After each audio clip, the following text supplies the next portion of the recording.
Donasi Panti Asuhan Muhammadiyah Al-Mutakin. Mari tunaikan amal terbaik Anda untuk mensejahterakan anak yatim dan para fakir miskin. Bismillahirrahmanirrahim. Perkenankan kami berbagi. Adab menuju masjid. Dalam rangka memotivasi kaum muslimin untuk memakmurkan masjid, Allah memberikan banyak janji dan keutamaan bagi orang yang menghadiri sholat jamaah. Di antaranya, hadis dari Ibnu Mas'ud, Nabi SAW bersabda, "Ma min rajulin yatatahharu fayuhsinu tuhur, thumma ya'midu ila masjidin min hadihil masajid, illa kataballahu lahu bikulli khatwatin yakhtuha hasanah, wa yarfa'uhu biha darajah, wa yahuttu anhu biha sayyi'ah." Jika seseorang wudu dengan sempurna, kemudian menuju masjid, maka Allah akan mencatat setiap langkahnya sebagai pahala untuknya, mengangkat derajatnya, dan menghapuskan dosanya. Hadis riwayat Muslim. Untuk menyempurnakan pahala Anda ketika menuju masjid, berikut beberapa adab yang diajarkan Rasulullah SAW ketika berangkat ke masjid. Pertama, berwudulah dari rumah, dan bukan di masjid. Terdapat banyak dalil yang menunjukkan keadaan yang sesuai sunnah adalah berwudu di rumah dan bukan di masjid. Di antaranya adalah hadis dari Utsman bin Affan radhiyallahu anhu. Nabi SAW bersabda, "Man tawadda'a lis-salati fa asbagha al-wudu'a, thumma masya ila as-salatil maktubah, fa shallaha ma'an nasi aw ma'al jama'ati aw fil masjidi, ghafarallahu lahu dunubahu." Siapa yang berwudu untuk sholat, dan dia sempurnakan wudunya, kemudian dia menuju masjid untuk sholat fardu, lalu dia ikut sholat berjamaah atau sholat di masjid, maka Allah mengampuni dosa-dosanya. Hadis riwayat Muslim. Zahir hadis ini, wudu tersebut dilakukan sebelum berangkat menuju masjid. Itu artinya, wudu tersebut dilakukan di rumah. Di samping itu, terdapat dalil tegas yang menunjukkan hal ini. Hadis dari Abu Hurairah radhiyallahu anhu, Nabi SAW bersabda, "Man tatahhara fi baitihi, thumma masya ila baitin min buyutillahi liyaqdiya faridatan min faraidillah."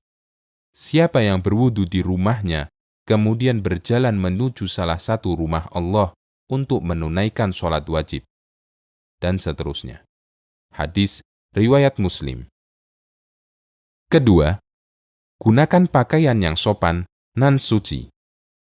Allah berfirman yang artinya, "Ya bani Adama, khudhu zinatakum inda kulli masjidin." Wahai bani Adam, gunakanlah perhiasan kalian setiap kali menuju masjid. Quran Surat Al-A'raf ayat 31. Sebagai orang yang beriman, seharusnya kita merasa malu ketika mengenakan kaos atau pakaian tidak sopan ketika menuju masjid, sementara kita sadar bahwa kita hendak menghadap Allah. Ketiga, bacalah doa ketika keluar rumah. Di antara doa yang disyariatkan adalah, "Bismillahi tawakkaltu 'alallahi, la haula wa la quwata illa billah."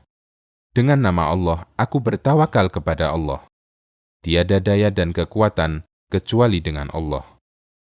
Membaca doa ini ketika keluar rumah memiliki keutamaan besar.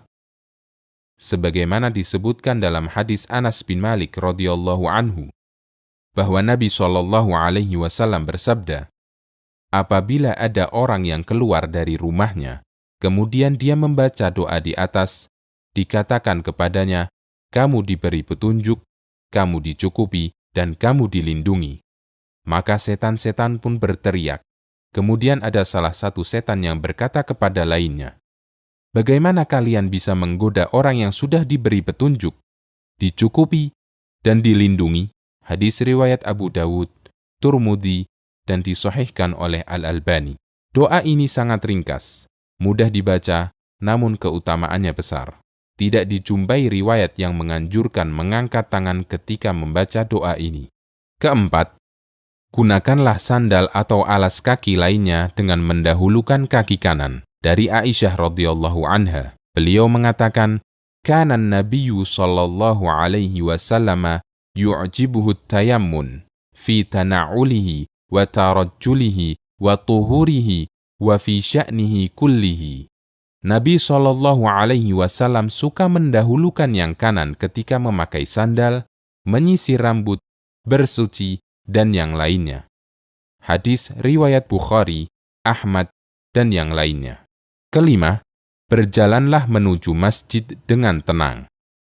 Dari Abu Hurairah radhiyallahu anhu, Nabi Shallallahu Alaihi Wasallam bersabda, "Idza sami'tumul iqamata famshu ila sholati wa alaikum bis sakinati wal waqar, wa la tusri'u."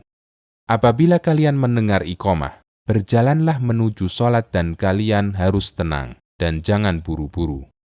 Hadis riwayat Bukhari dan Muslim.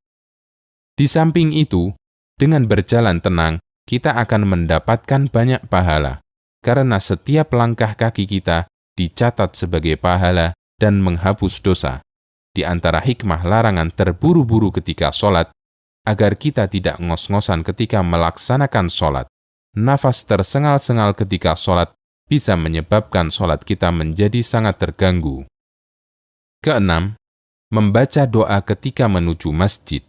Di antara doa yang diajarkan Nabi Shallallahu Alaihi Wasallam adalah Allahumma ja'al fi qalbi nura, wa fi basari nura, wa fi sam'i nura, wa an yamini nura, wa an yasari nura, wa fawqi nura, wa tahti nura, wa amami nura, wa khalfi nura, wa ja'alli nura.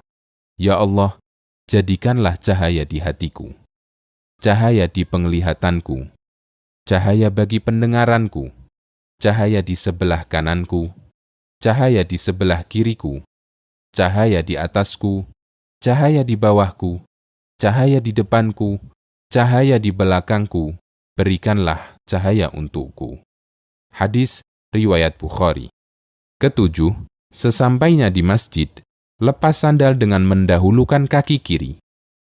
Sunnah ini dinyatakan dalam hadis Abu Hurairah radhiyallahu anhu. Nabi Shallallahu Alaihi Wasallam bersabda, "Idan ta'ala ahadukum falyabda' bil yumna, wa idza khala'a falyabda' bis shimal." Apabila kalian memakai sandal, mulailah dengan kaki kanan, dan jika melepasnya, mulailah dengan kaki kiri. Hadis riwayat Bukhari dan Muslim. Kedelapan, masuk masjid dengan mendahulukan kaki kanan.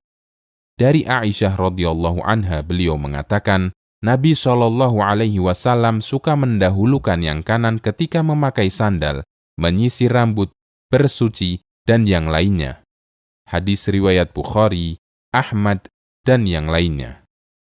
Para ulama mengatakan, semua kegiatan yang baik dianjurkan mendahulukan bagian tubuh yang kanan. Termasuk dalam hal ini adalah mendahulukan kaki kanan ketika masuk masjid. Anas bin Malik radhiyallahu anhu mengatakan, "Minas sunnati idza dakhaltal masjida an tabda'a bi rijlikal yumna, wa idza kharajta an tabda'a bi rijlikal yusra." Termasuk ajaran Nabi Shallallahu Alaihi Wasallam, ketika Anda masuk masjid, Anda mendahulukan kaki kanan, dan ketika keluar, Anda mendahulukan kaki kiri. Hadis riwayat Hakim, beliau sahihkan dan disetujui Ad-Dahabi. Kesembilan, berdoalah ketika masuk masjid.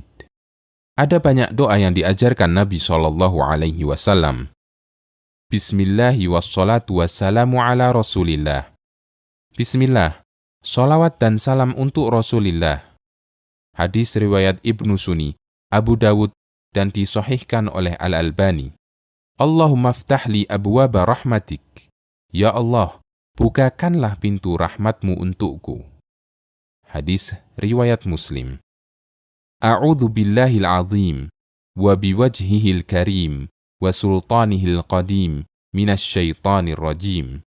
Aku berlindung kepada Allah yang Maha Agung, dengan wajahnya yang mulia, dengan kekuasaannya yang langgeng, dari godaan setan yang terkutuk. Untuk doa terakhir ini, terdapat keutamaan khusus. Dari Abdullah bin Amr bin As, radhiyallahu anhuma, bahwa Nabi Shallallahu Alaihi Wasallam ketika masuk masjid, beliau membaca doa di atas. Kemudian beliau bersabda, "Jika orang membaca doa ini, maka setan berteriak, 'Orang ini dilindungi dariku sepanjang hari.'" Hadis riwayat Abu Dawud dan disahihkan oleh Al-Albani. Ke-10. Salat tahiyatul masjid, jika masih memungkinkan.